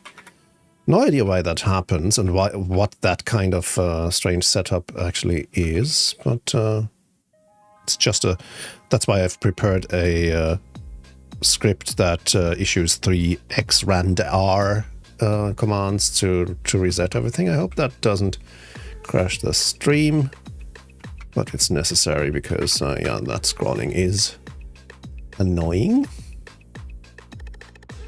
Okay, everything's back. Was it your local resolution or what the stream was pushing out that changed? It's the local resolution that changes for some reason. And X goes into this virtual desktop mode where your actual screen real estate is bigger than your monitors. And once you hit one of the borders of the virtual screen, that virtual screen starts scrolling in that direction. Everything shifts into one direction, and that's, of course, very confusing and annoying. No idea why that happens. It's an odd one. I don't even know where to start to help you with that one. I actually don't even know what triggers it, because I might issue those screen parameter scripts when I start my PC, and from then on things should be okay, but something in the background changes things, and suddenly that scrolling starts. I have no idea what's actually happening here. Maybe it's just a bug in the NVIDIA drivers or something like that. Could be that, or maybe something is... Are you running any Wayland on the host? Not yet. I wasn't able up until just very recently because of NVIDIA. The NVIDIA drivers, at least the proprietary ones, never supported Wayland well enough to be able to run it without annoyances. Just one of the most recent NVIDIA drivers then introduced a few changes that make Wayland possible on NVIDIA cards. However, there is still one remaining issue that affects streaming, because for some reason, when I run my desktop environment on Wayland, it works nicely, but then I go into OBS, and OBS doesn't use the NVIDIA encoder anymore. And that, of course, is stupid. I can easily tell if things work, because at the moment OBS tells me CPU load of 1.2%. And when I switch to Wayland and start OBS, it tells me it's 75%. I can also hear the effect. So yeah, Wayland is not quite viable yet. I have no idea. But of course, it's also connected to the NVIDIA drivers for some reason. Best of luck. That's the X Wayland debacle. I'm excited for 4 or 5 years when it's all settled. Yeah. He laughs to himself. Like the Emacs Vim discussion. I have no issue with running X11 for the time being. As long as it works, issues with either it's fine. ones. Exactly. I mean, being able to stream at actual 1% CPU load is amazing, and apart from a few rare glitches, as we've experienced recently when my stream was crashing out of the blue, which was probably also related to some specific NVIDIA driver version, that has resolved as mysteriously as it appeared with a software upgrade, I guess. Now things are back to stable, and I'll happily drive X11 as long as it works that nicely. Of course, I'm still eager to get on the Wayland train as well, but it's nothing that I need to have at this time. And if you're up for a topic change, you recently purchased a framework laptop, is that correct? No, I did not yet. Okay.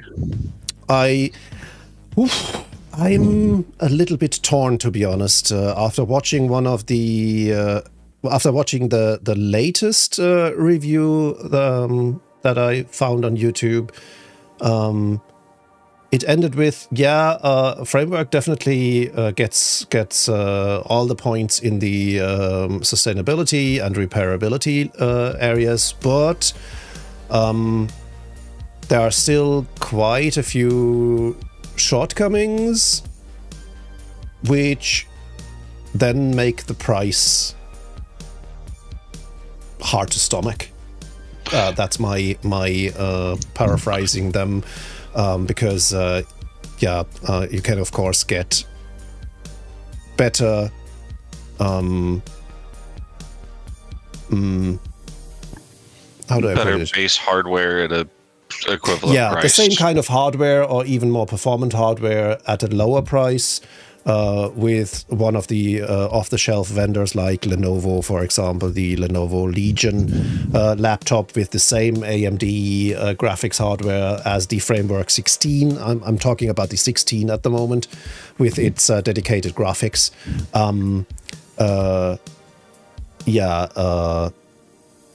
Well, the gist of it is you pay a lot extra for the repairability. I was noticing that. And the question that I'm curious for any actual early adopters for framework, it's through the generations. When you have a high mileage laptop case, are you actually replacing that, or are you getting a new laptop? And, I want the repairability, I want that, but I also have a tendency to hold on to hardware until it no longer meets my needs, especially laptops, desktops, etc. Yeah, that's a valid approach, regardless of the vendor you go with.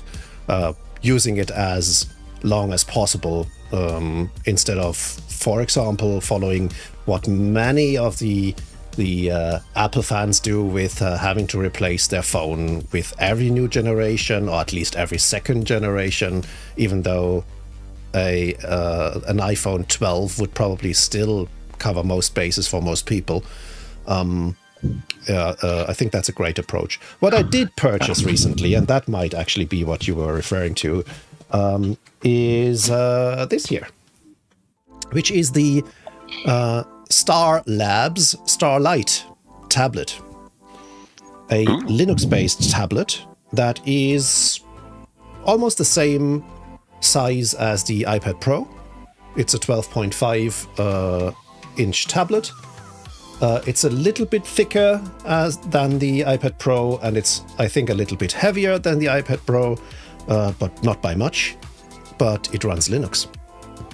Is it running a flavor of Android or a different pure distribution? Full-fat Linux? Oh no.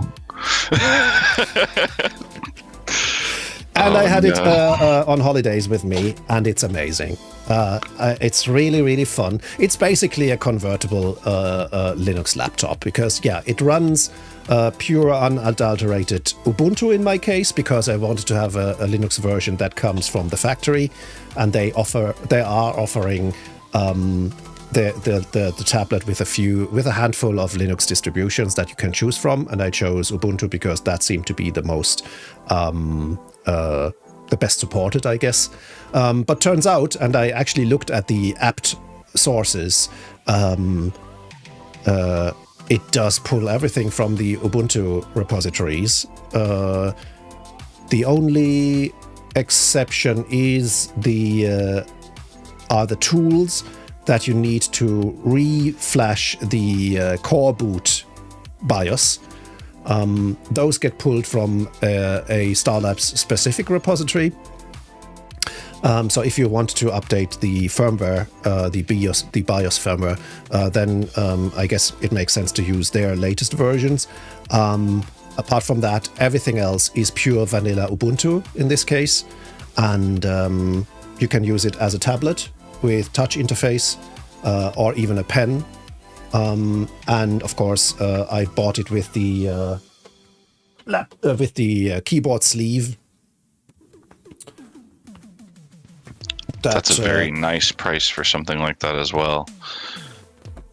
That you simply you take the tablet, pop it into the keyboard sleeve, then pull out the pop stand, and that's it. Oh, nice. Is it connecting over Bluetooth? When I was looking at Android-based tablets ages ago, a lot of the keyboards ran over Bluetooth and still had to be paired. Pogo pins. All right, it's going on the wish list. I think it's very good value for money. It's far less expensive than an iPad Pro. And thanks to the very limited software on the iPad Pro, which has been a thorn in my side for years now, you actually get something much more capable. I mean, I can use... at the moment, I'm using it in a very vanilla configuration with Ubuntu and GNOME as my desktop environment. But even with that, I have a fully working Linux tablet/laptop where I can install everything I want. I have Tailscale installed to have access to my home network, things like that. And you simply use it like any other Ubuntu laptop, but yeah, you can pop it off and use it as a tablet and use it for reading or for reviewing a document, highlighting stuff, watching Netflix in your browser, because of course there's no apps for these things on Linux. But everything works fine. I used it for a week on my holidays in Spain, and it worked out great, and I had a lot of fun. I happened to read on one of their GitHub issues where someone installed Fedora on it, even though that's not available from the factory, from the vendor.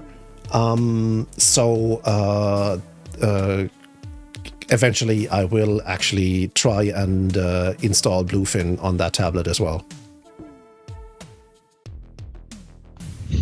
It looks like a really, really good piece of hardware.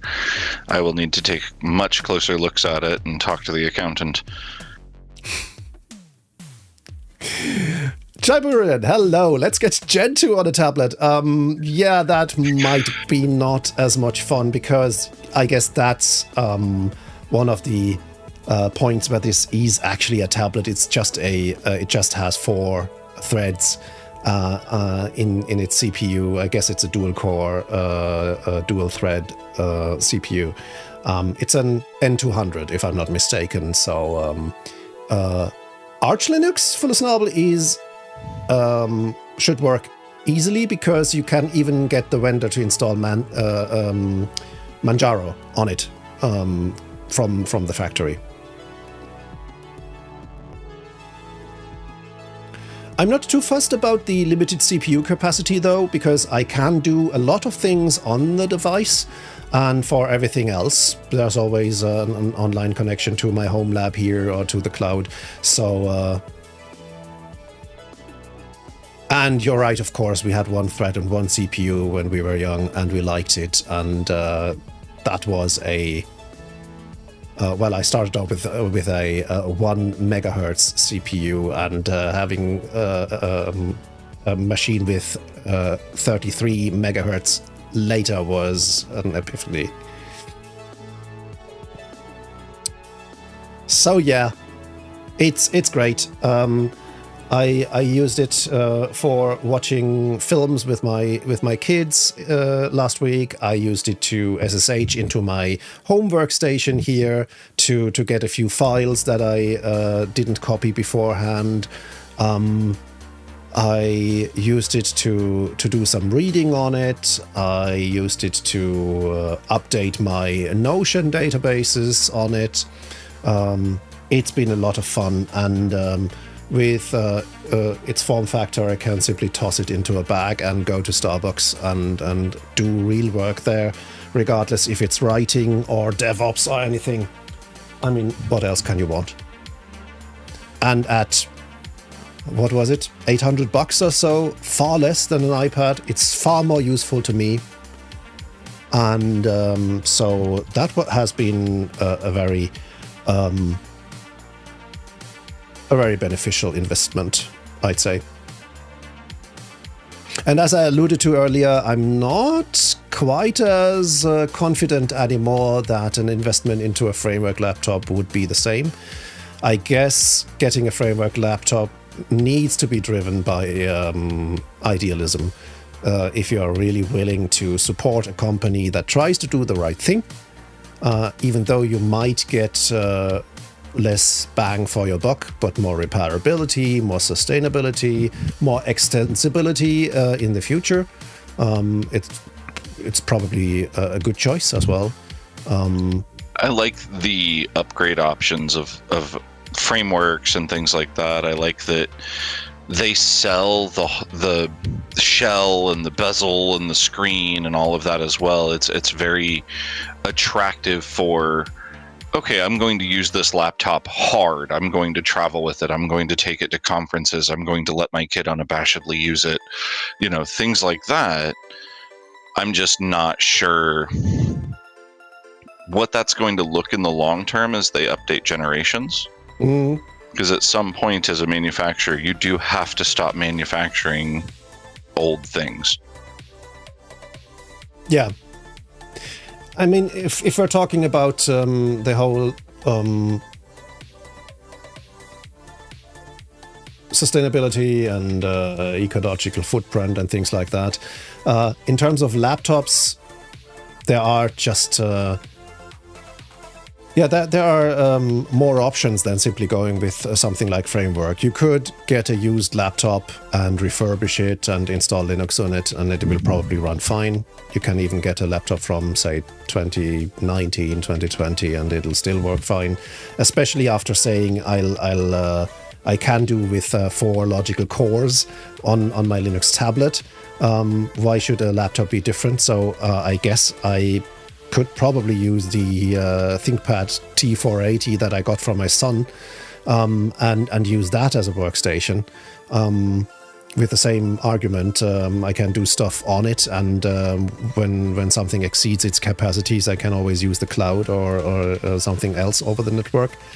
And of course, if you already have a laptop,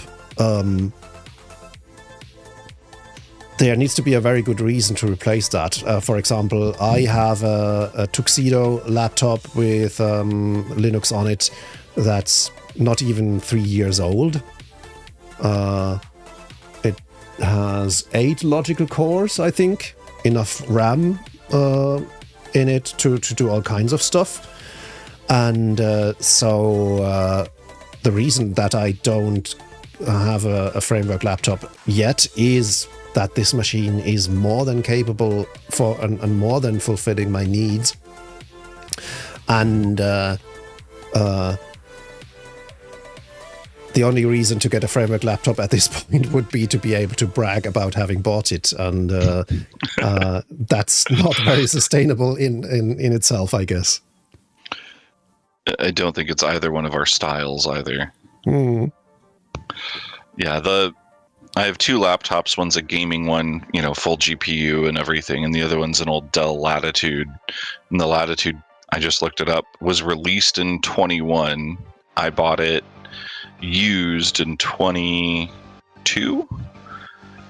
So it's still meeting my needs. I just need to tune it more. So the sysadmin part of the brain of let's actually use our hardware well instead of just use it.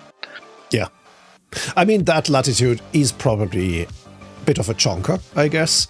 And yeah, of course, portability is an argument. But again, that Infinity book from Tuxedo that I got less than 3 years ago is, of course, pretty slim and easy to carry.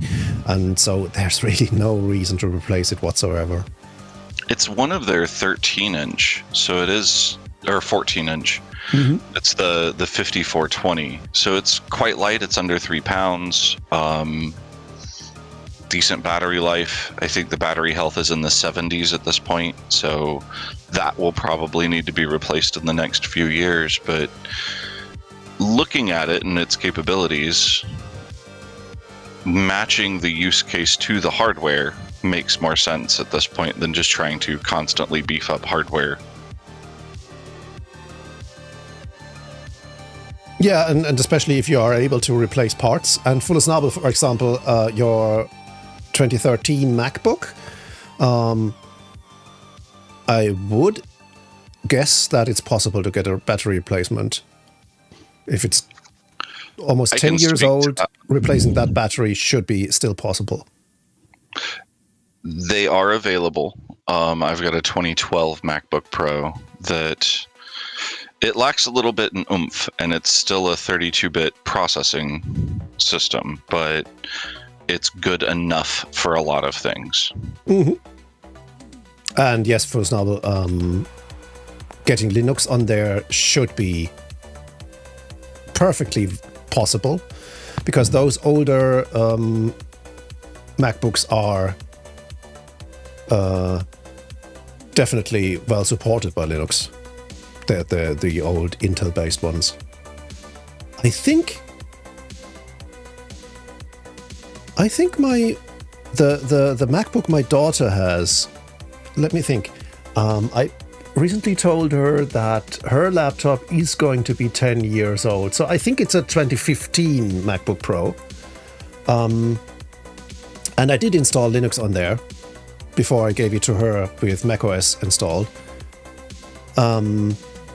And if I remember correctly, everything worked nicely. I was even able to use the camera and things like that. Sound did work. So yeah, these older Intel MacBook Pros are by now pretty well supported by Linux. Indeed. I need to drop for a meeting. It has been fantastic hanging out, though. Yeah, it's been brilliant. I'm actually considering if we're going to live stream our hangout in 2 weeks' time, but we will be able to discuss that later. Do you remember the date on that? I might be out of It's town. always the second Tuesday in a week, which is, in this case, the 13th, I believe. The 13th. It's pretty late in August because, due to how the Tuesdays fell in August this year. So it's the week after next week, I think. I will be probably on a plane on my way home. Oh, brilliant. And no, full stable, I misspoke. Apologies. It's not the second Tuesday of the week. It's the second Tuesday every month. And if you want to join us on that hangout, you can join the server room, our community. Those hangouts are available for every membership tier, starting with the lowest, the bronze tier. So if you'd like to shoot the shit with a few people, nerdy people like me, Praxeus, and Balthazar, then join us. Thanks for dropping in, Praxeus. And now I have to decide to what I'm going to do next, if at all. Where are we in time, actually? 4:30. Okay. I don't think it makes sense to start anything else, because I'm going to stop at 5 anyway, because I need to get some exercise time in.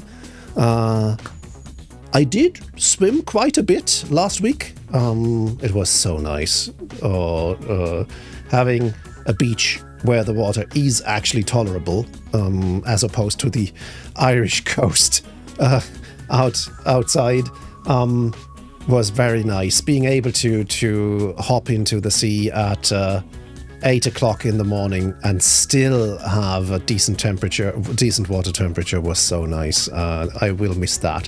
What I won't miss is the mosquitoes. I'm littered with mosquito bites because, of course, there's always one in your bedroom. But that was amazing. All right.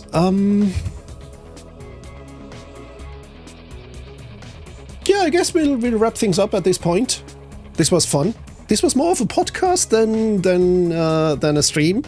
But I'm very happy that I decided to finish the Discord integration ahead of the stream. And so thanks again to Balthazar and Praxeus for joining me in here.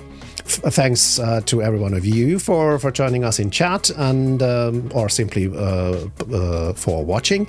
I'll be back on Thursday afternoon with another stream. It will probably be a co-working stream, I assume, because there's still stuff that I need to get done this week, apart from talking to all of you lovely DevOps people.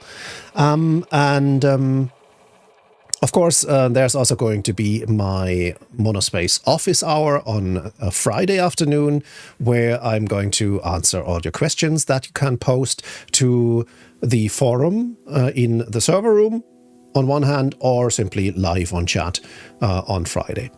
So this was fun. I'm happy to be back. I'll talk to you soon, and until then, take care.